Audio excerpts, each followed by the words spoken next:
সাউন্ডের কারণে ও যে ভয়টা পাইছে এতেই কেউ ডাক্তার বলল যে হার্ট ফেল হয়ে গেছে। 4 মাসের ছোট্ট শিশু উমায়ের সবেমাত্র ডাকতে শিখেছিল বাবা মা বলে। একদিন গভীর রাতে হঠাৎই বিকট শব্দে ভয়ে কাঁপতে শুরু করে সে। প্রচন্ড শ্বাসকষ্টে অসুস্থ হয়ে পড়লে পরদিন সকালেই নিয়ে যাওয়া হয় হাসপাতালে। ডাক্তার জানান ভয়ের কারণে তার হার্ট ফেলিওর হয়েছে। বাবা মায়ের কোল শূন্য করে সেদিনই ছোট্ট উমায়ের পাড়ি দেয় জান্নাতের পথে। এবার এই ভিডিওটি দেখুন। গভীর রাতে আতশবাজি ও পটকার প্রচন্ড শব্দ সইতে না পেরে অবুঝ পাখিগুলো ছোটাছুটি করছে দিশেহারা হয়ে। এই হৃদয় বিদারক ঘটনাগুলো কখন ঘটেছে জানেন?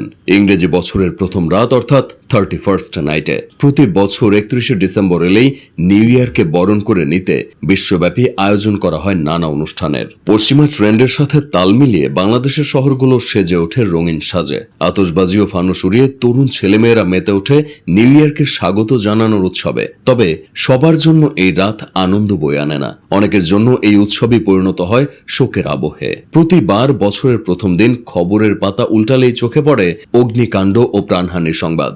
জরিপ করলে 31শে ডিসেম্বর রাতে ওড়ানো ফানুসের আগুনে বিগত বছরগুলোতে প্রচুর অগ্নিকাণ্ডের ঘটনা ঘটেছে।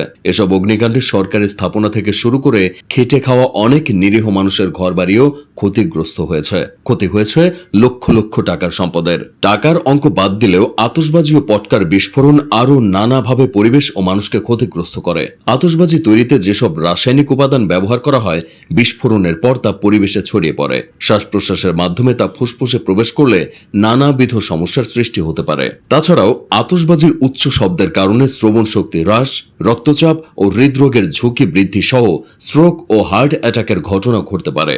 আতশবাজি ও পটকার বিকট শব্দ ও ধোঁয়ার কারণে শুধু মানুষই নয়, অবলা প্রাণীদেরও অসহনীয় যন্ত্রণা ভোগ করতে হয়। সাধারণ মানুষের চেয়ে পশু পাখির শ্রবণ সীমা অতি বেশি থাকে। ফলে আতশবাজি ও পটকার বিকট শব্দ মানুষের চেয়ে তাদের কাছে আরো বেশি যন্ত্রণাদায়ক হয়।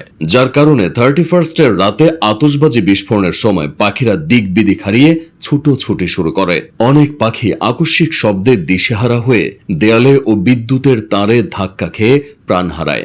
গত বছর 31 ডিসেম্বর রাতের একটি ভিডিওতে দেখা যায় আতশবাজি বিস্ফোরণের সময় অসহায় পাখিগুলো নিরুপায় মানুষের বাসায় ঢুকে ছুটোছুটি করছে।